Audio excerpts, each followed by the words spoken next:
Welcome back to Take Action News, everybody. David Shuster here along with Daniel Marins and Mitch Molaski. So glad to have you with us, both on the radio, all of our affiliated stations in Chicago, Michigan, Ohio, Oklahoma, all around the world on weactradio.com, and also to all of you who are watching us now on takeactionnews.com, weactradio.com, or watching our live video stream, or are watching us over our YouTube channel, Take Action News TV. Thank you so much for being part of the program. We appreciate you subscribing and watching the show. It's so great to have you with us.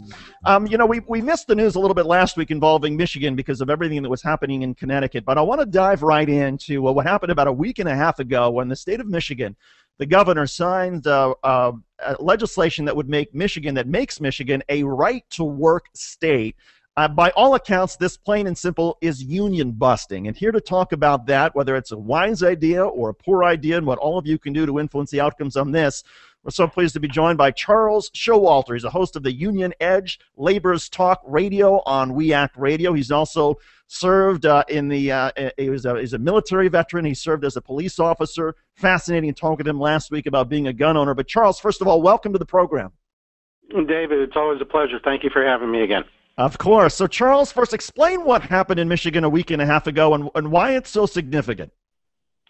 Well, basically what happened is in a lame duck session, the legislative body and the governor decided that they were going to ram through right to work for less in Michigan. Now, let's explain what right to work for less is. It means that individuals, all individuals within a work site that belong to the bargaining unit or are employees of a work site belong to the bargaining unit, which is it's a technical term for unions, but basically what it says is if you work here, you're covered by the unions, you have all the rights and privileges of being a member, you get the protections of the union, you benefit from the collective bargaining that the union does, so on and so forth.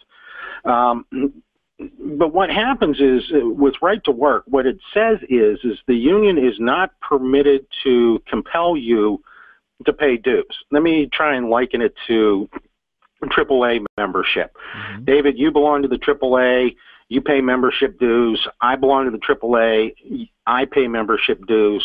But another person who belongs to the AAA decides, well, I don't want to pay membership dues, but I want to get all the benefits.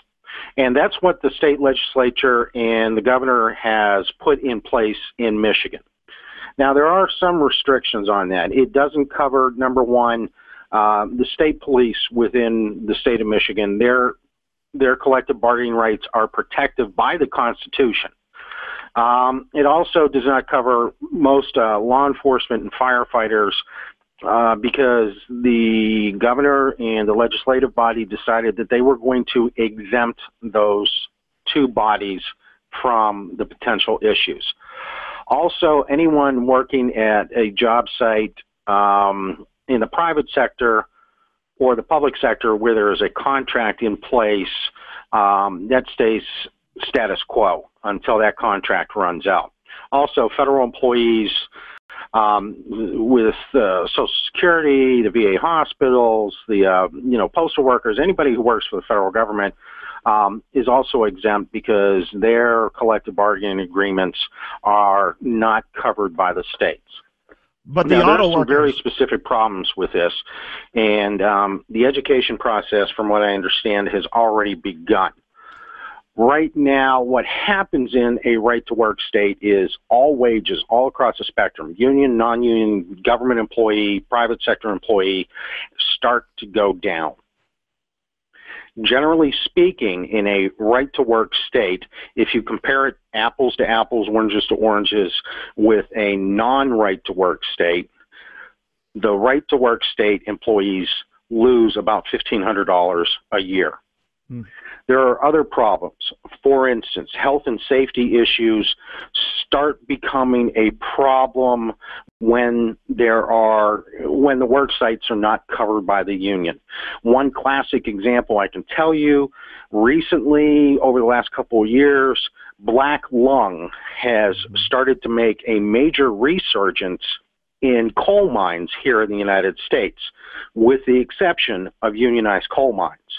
Unionized coal mines, there's a much greater degree of attention paid to the health and safety issues.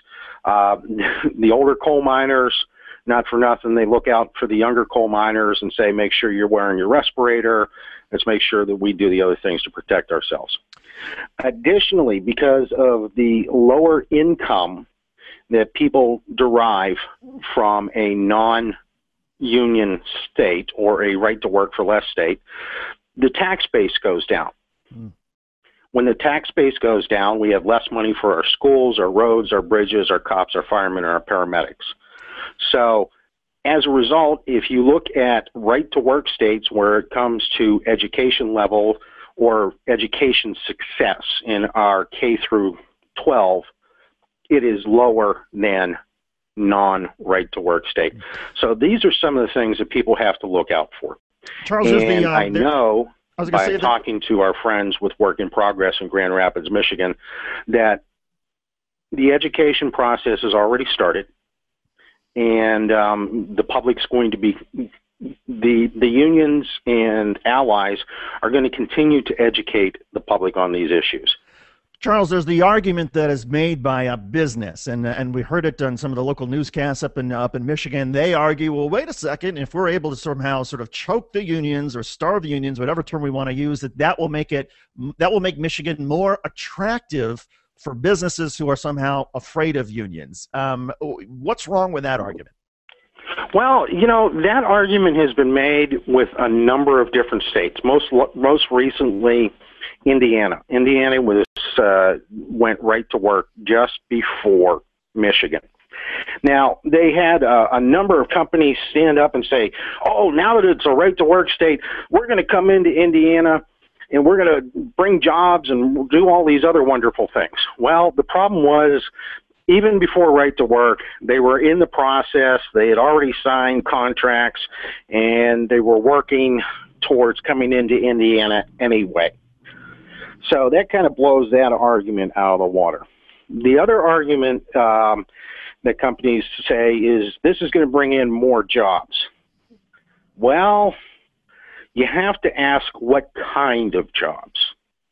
And you have to be aware of how people are compensated. Because let's face it, in right-to-work states, you have a much lower chance on the job of having a retirement package. Mm-hmm. So a lot of these new jobs coming in, you're working below the national average in whatever vocation it is. And chances are you're not going to have health care coverage. You're not going to have a retirement. And quite frankly, that's not the way that we need to be going in this country. I'm with you. Charles, what are some of the things that, since this show is all about helping people arm themselves with the sort of information that they can influence outcomes, what is it that our listeners who are, say, outside of the state of Michigan, what can they do if they feel strongly about this issue and want to sort of be part of either pushing back at what's going on in Michigan? Or I suppose there may be some listeners out there who feel like this is a wise idea. But in any case, what can people do? Well, first of all, David, like anything else, we can educate ourselves on the issues. And the information that I've provided today, you can do your own research. You can find it on Google and other places. It's like anything else. You got to do your homework. You can also get involved with your local AFL-CIO Central Labor Councils. They're not too difficult to find. If you go to aflcio.org, you can generally find your state federation and then your local area Central Labor Council. Get involved with it. And just educate yourself on what's going on. It is very important that, number one, people are registered to vote and they take part in the process. What's going to happen in Michigan, there's a couple of different things that are going on. One, there's sufficient evidence, I believe, to show that the Michigan State Sunshine Laws, when it comes to legislation, were not honored. So there's a flaw there. Additionally, the Michigan legislature and the governor overstepped their authority when it came to civil servants in the state of Michigan. The Civil Service Commission in Michigan has sole jurisdiction over civil servant employment in the state. Additionally, there's strong potential for lawsuits. There are probably going to be referendum-like efforts going on in the state of Michigan. When Ohio fought back against this successfully, they put 1.3 million signatures on the petition. 1.3 million petition signatures. That is far more than the population of union folks or even union families collectively in the state of Ohio. Quite frankly, just like in Ohio, union, non-union, Republican, Democrat, independent, doesn't matter. They didn't like how this was done. They don't like what it's going to do to their state. And I think what you're going to see is a very strong pushback from the voters in Michigan. Well, Charles, we so appreciate you joining us on this Saturday of a holiday weekend to explain this to us. You can listen to Charles Showalter Monday through Friday on We Act Radio, noon to 3. Charles, have a great weekend, my friend. Thanks for being part of the program. Thank you, David. Talk to you soon. All right, we will. Coming up, Cliff Schechter will have the latest on some of what conservative media has been saying about a contributor to the deadly violence in Newtown, Connecticut. Folks, you're not going to believe this. We'll also get Cliff Schechter to weigh in on the latest involving Benghazi. You're listening and you're watching to Take Action News.